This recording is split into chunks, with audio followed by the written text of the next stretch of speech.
19 h. Bamako abrite du 10 au 12 décembre le premier forum international annuel sur le développement du Liptako Gourma. Et pour cette première édition, l'accent est mis sur le capital humain pour un développement harmonieux. Vous allez avoir les détails dans cette édition. Le mois de novembre a été cauchemardesque pour les groupes armés terroristes au Mali.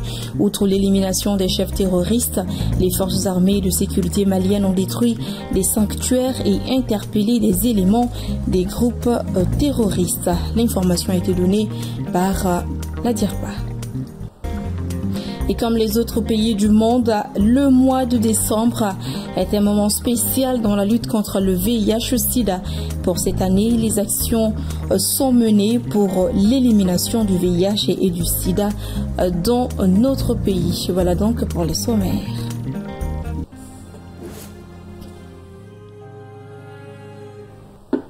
Bonsoir, ravi de vous retrouver pour cette nouvelle page d'information. Bienvenue. La région du Liptako Gourma, englobant le Mali, le Burkina Faso et le Niger, a procédé ce mardi à la cérémonie d'ouverture de la première édition du Forum international annuel sur le développement du Liptako Gourma qui se tiendra du 10 au 12 décembre 2024 à Bamako. Ce forum qui s'inscrit dans le cadre du projet communautaire de relèvement et de stabilisation du Sahel vise à renforcer la solidarité régionale et promouvoir le vivre ensemble harmonieux. Le compte-rendu est signé Amadou Diarra, Montala Ouattara.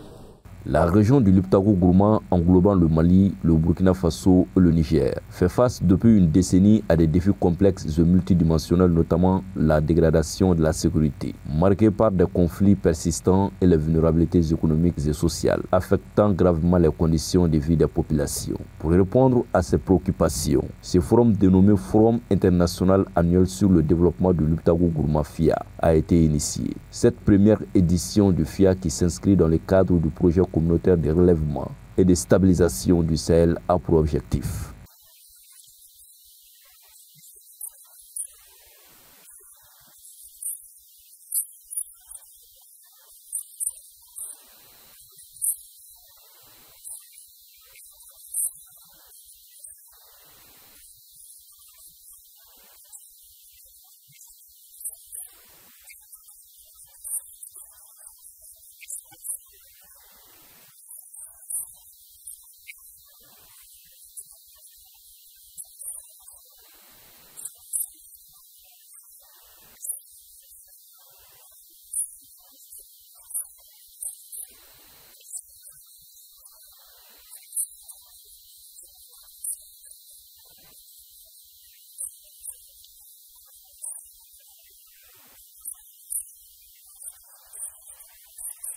Cette première édition du FIA a permis au gouvernement de notre pays, en synergie avec le Burkina Faso et le Niger, de réaffirmer son engagement à soutenir les populations.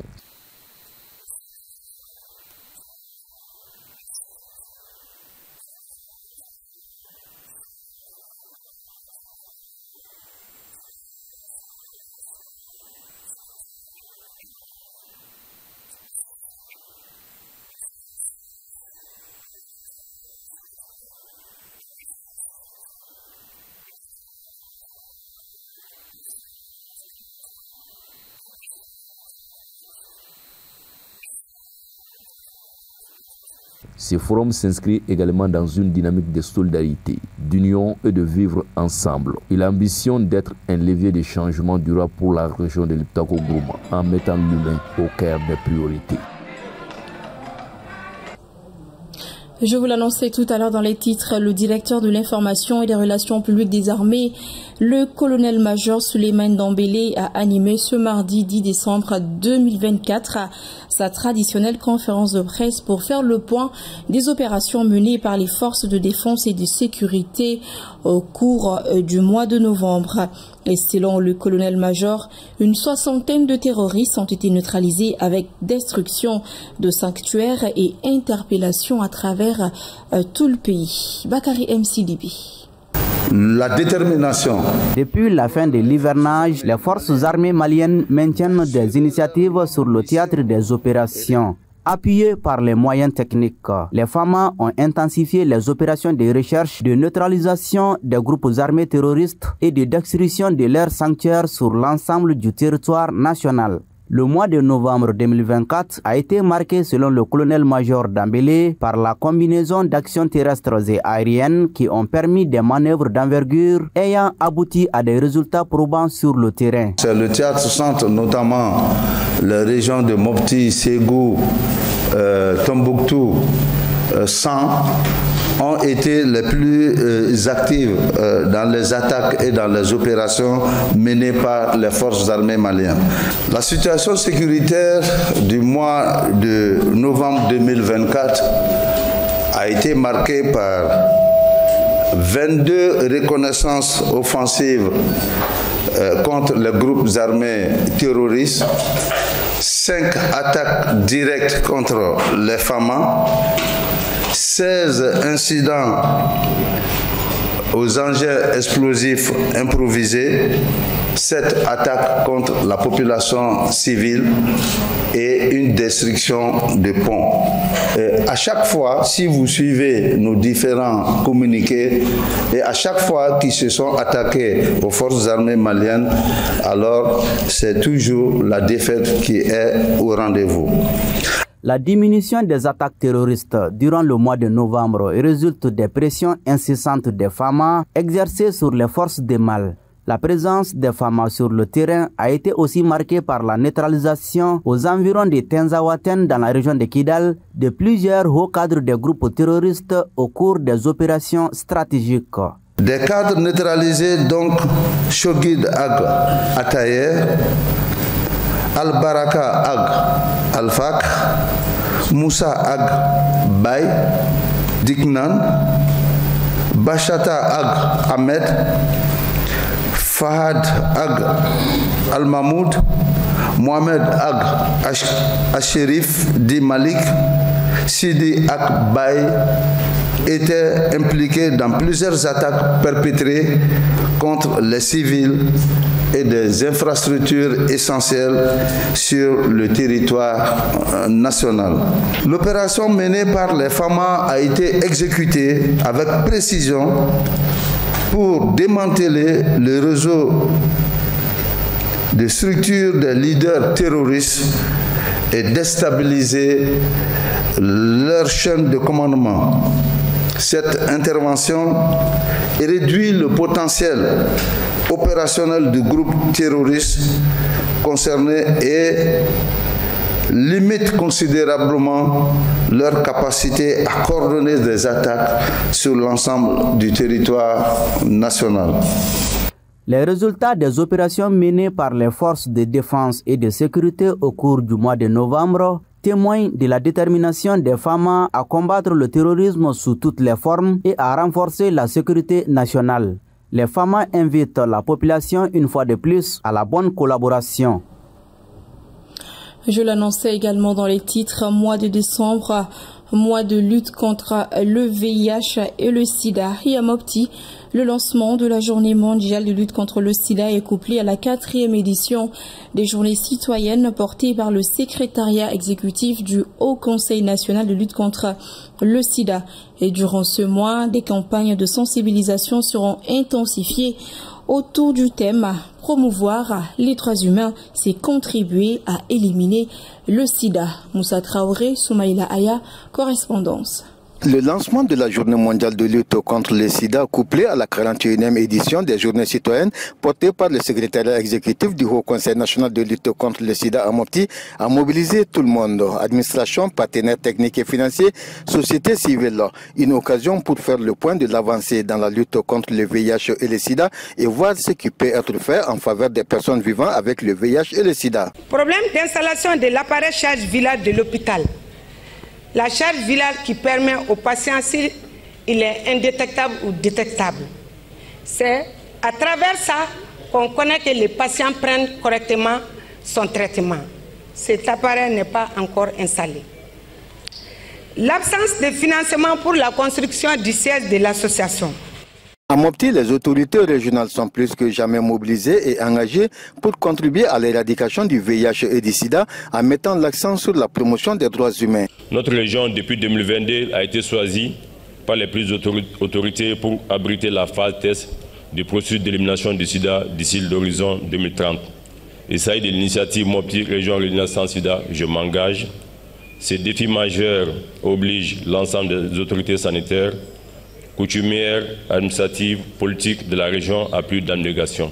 Je voudrais ici saluer et remercier le secrétaire exécutif régional du Haut Conseil national de lutte contre le sida de Mopti, qui a l'insigne honneur d'organiser aujourd'hui cette 41e édition en ces lieux. Des moments forts, des rencontres, d'échanges, de partage, de réflexion et de convivialité entre les différents acteurs de développement de la région de Mopti.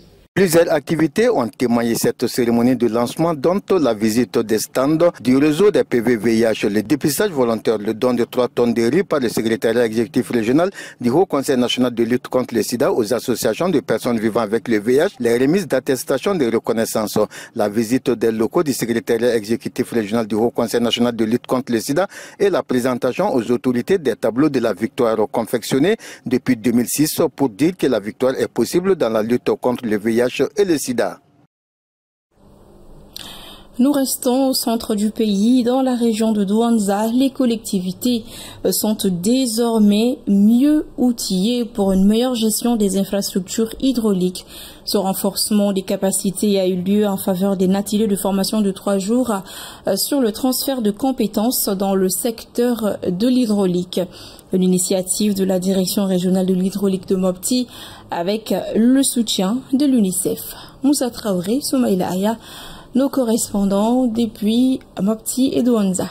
Cette initiative de la direction régionale de l'hydraulique vise à contribuer à améliorer la connaissance des collectivités sur les techniques de transfert de compétences dans le secteur de l'hydraulique et spécifiquement dans l'approvisionnement en eau potable, l'hygiène et l'assainissement pour une bonne gestion et une meilleure durabilité. Cette activité nous a amené à regrouper 8 collectivités de la région de Douanza qui ont reçu des ouvrages d'hydraulique dans le cadre du financement de l'UNICEF. On veut avec eux discuter sur les textes élaborés par l'État dans le cadre de la décentralisation. Juste un rappel par rapport aux textes, leur rôle et leurs responsabilités dans le cadre du secteur de l'hydraulique. La gestion de ces ouvrages les incombe beaucoup, étant les premiers responsables de ces communes. Donc on est à Douanza, on va faire 3 jours de formation, on va échanger avec eux par rapport aux différents défis qui se trouvent ici.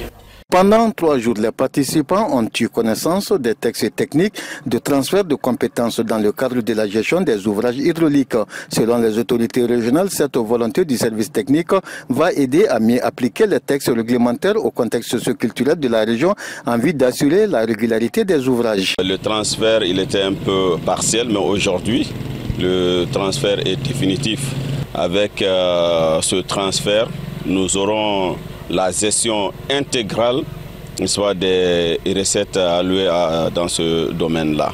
Les domaines d'intervention de la formation seront entre autres les textes et lois régissant du secteur, le décret de transfert de compétences, le rôle des acteurs, le focus sur la maîtrise d'ouvrages communes et la passation des marchés, le focus sur le rôle des services techniques d'appui et la maîtrise d'ouvrages communal et suivi contrôle du service.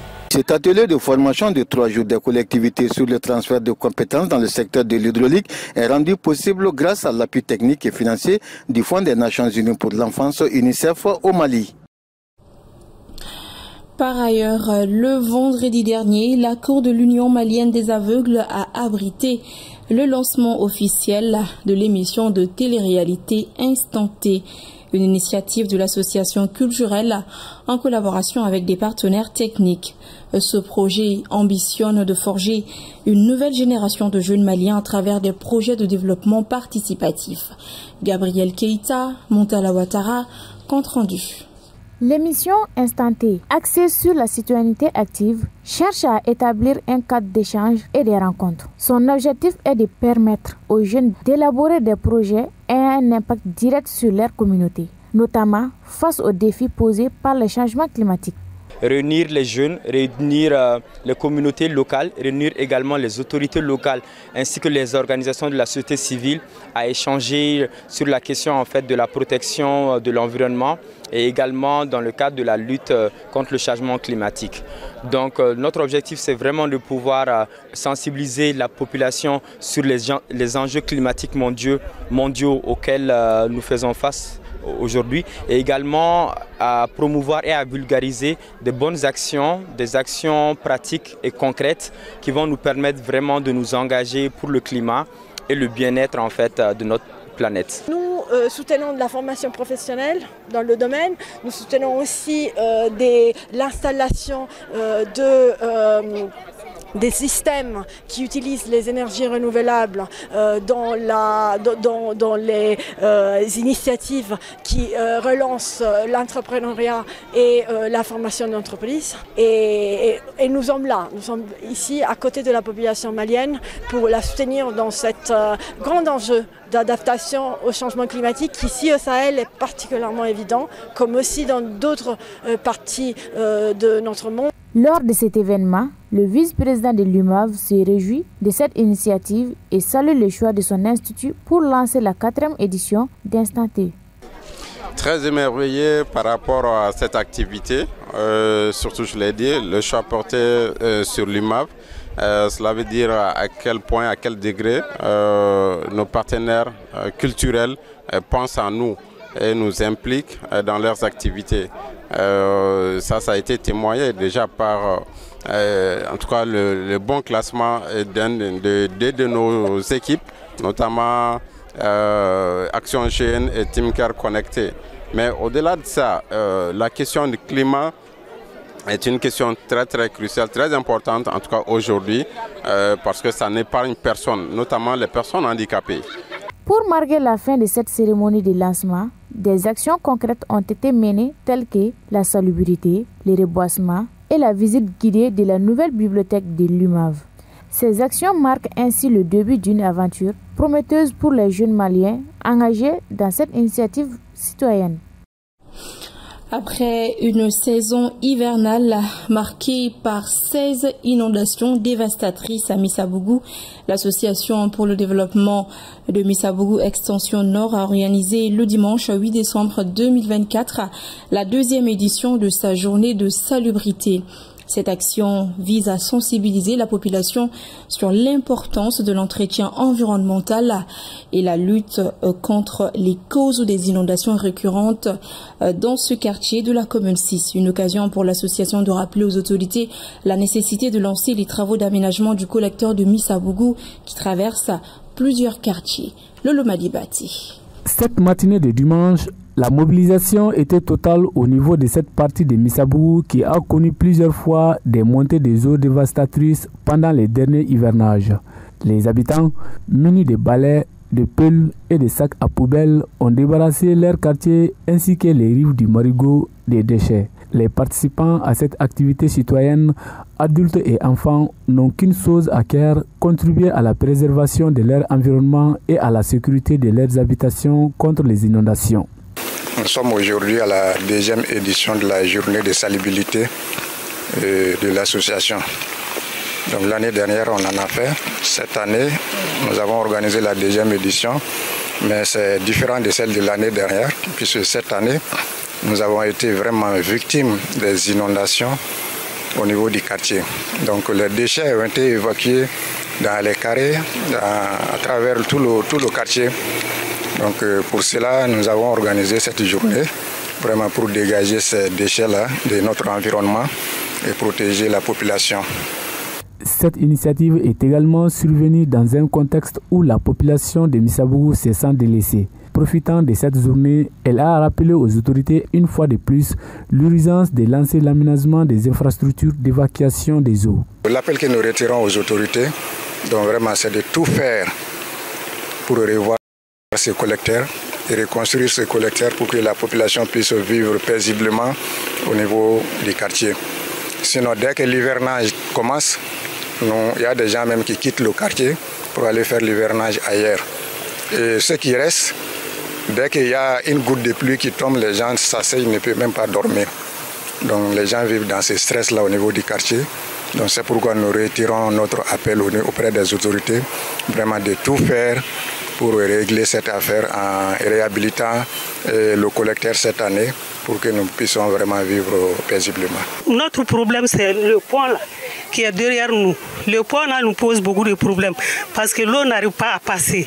Les trous sont bouchés par les ordures, les bois, tout. Nous avons eu beaucoup d'aide. Ça nous a fait plaisir. Mais l'aide que nous voulons, on ne veut pas d'aide financière ou d'aide matérielle, mais il faut construire le pont. C'est ça notre problème. En attendant une réaction des autorités à cette doléance, les habitants doivent continuer à se battre pour un cadre de vie assaini et sécurisé. Et l'association des couturiers et stylistes pour le développement de la mode africain, à travers son président, M. Pierre Diop, a organisé le samedi dernier, un défilé de mode appelé Baobab d'or.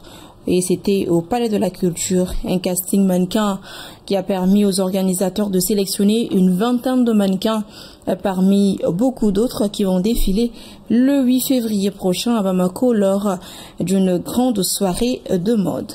Bakary M. Sidibé pour le compte-rendu. Au total, 20 mannequins, dont 12 jeunes filles et 8 jeunes garçons, ont été sélectionnés par l'Association des couturiers et stylistes pour le développement de la mode africaine lors de ces défilés appelés Baobab d'or. Après cette phase de la sélection, les heureux élus bénéficieront des mesures d'accompagnement pour répondre aux attentes. L'objectif de ce casting, c'est de défilé de mode qui s'appelle Baobab d'or, qui est organisé par une association que je suis le responsable, comme c'est le Service culturel et développement de mode africain. Le défilé se passe le 8 février, si Dieu le veut, ici au Palais de la Culture. Voilà, nous appelons toutes les stylistes qui veulent participer, toute personne qui a besoin. Là, ils nous appellent, on va leur donner les nécessaires. On a sélectionné 8 garçons et 12 filles. Voilà, 8 garçons et 12 filles. Il y a d'autres mannequins prévus qui vont venir de Côte d'Ivoire, de Guinée et du Sénégal. Normalement, les mannequins, on a besoin de 30 mannequins. Mais aujourd'hui, on a sélectionné 20 mannequins pour puisse avoir le mieux à Bamako. Les restes vont venir ailleurs. Après cette sélection, on va faire mise en place d'un groupe pour les explications nécessaires. Il y aura des répétitions tous les dimanches ici même, dans le même endroit, à partir de 16h, 17h ou 16h, 18h. Pour la réussite de l'initiative du développement de la mode africaine, le président Diop lance un appel aux personnes de bonne volonté pour un accompagnement. 8 février, nous appelons tous les sponsors, les partenariats, les bonnes volontés qui peuvent nous aider parce que pour le moment, on n'a pas parrain ni marin, on n'a pas ni sponsor si ce n'est pas les deux télés qui sont là pour le moment, Mandé et Renouveau TV, pour nous aider. Voilà, nous lançons appel les bonnes volontés qui peuvent nous aider. Nous sommes des stylistes, on dit c'est les stylistes qui peuvent faire développer le monde africain. Si ce n'est pas les stylistes, voilà, vous, machallah, vous avez porté un bon habit. Si ce n'est pas les stylistes, personne ne porte pas des habits. Voilà, pour ça nous lançons appel, toute personne qui peut nous aider financièrement, matériellement, moralement, voilà, tout ça va nous faire plaisir pour nous faire grandir ce qu'on cesse dans la mode, pour la mode soit meilleure. Les 20 mannequins retenus lors de ces castings défileront le 8 février prochain au cours d'une grande soirée de défilé de mode qui sera organisée par l'Association des couturiers et stylistes pour le développement de la mode africaine. Pour la réussite de cette soirée, les organisateurs invitent les Maliens à la mobilisation. Et le 7 décembre 2024, le quartier de Daouda-Bougou a vibré au rythme de la musique et de la culture malienne à l'occasion d'un grand concert organisé par l'artiste Abdoulaye Traoré, connu sous le nom de Zigiriblo. L'événement qui s'est déroulé au terrain Liberté de Daouda-Bougou avait pour objectif de rendre hommage à deux figures féminines influentes et admirées, à savoir Oumou Koulibaly et Fanta Souko. La Sinjakiti.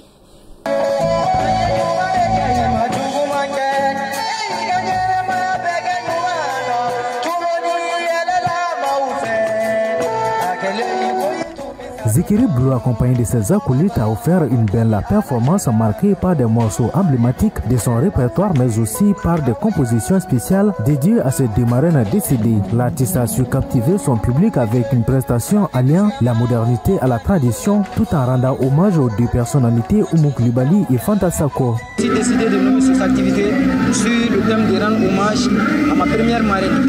Elle a fait de fin maintenant, c'est elle qui a commencé à être la marraine par rapport à cette activité. Le choix de ces deux marraines, Oumou Koulibaly et Fanta Sako, c'est un choix qui n'est pas au hasard. Car ces personnes m'ont dit jusqu'à ce que leur dernier coup de sifflet.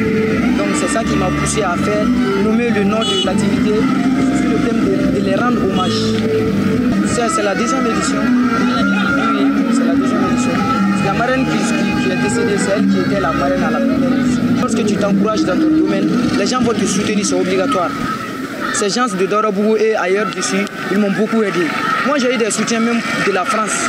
L'enthousiasme des spectateurs venus nombreux pour assister à ce moment unique a témoigné de la portée de l'hommage rendu. De jeunes aux plus âgés, tous ont partagé un moment de convivialité et de fierté collective, renforçant les liens au sein de la communauté.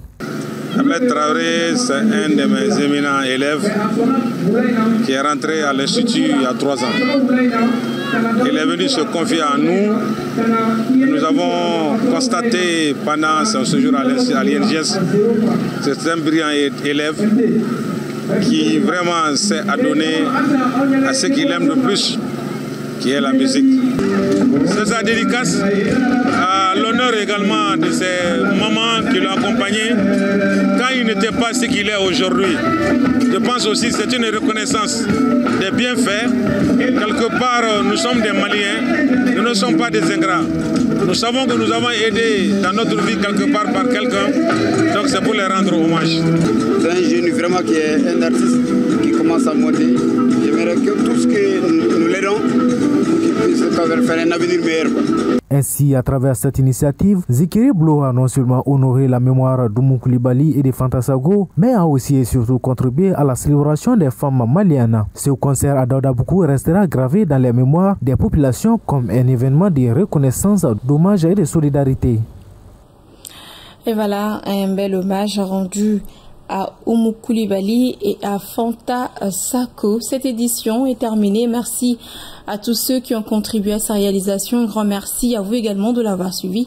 À demain pour de nouvelles infos. Bonsoir.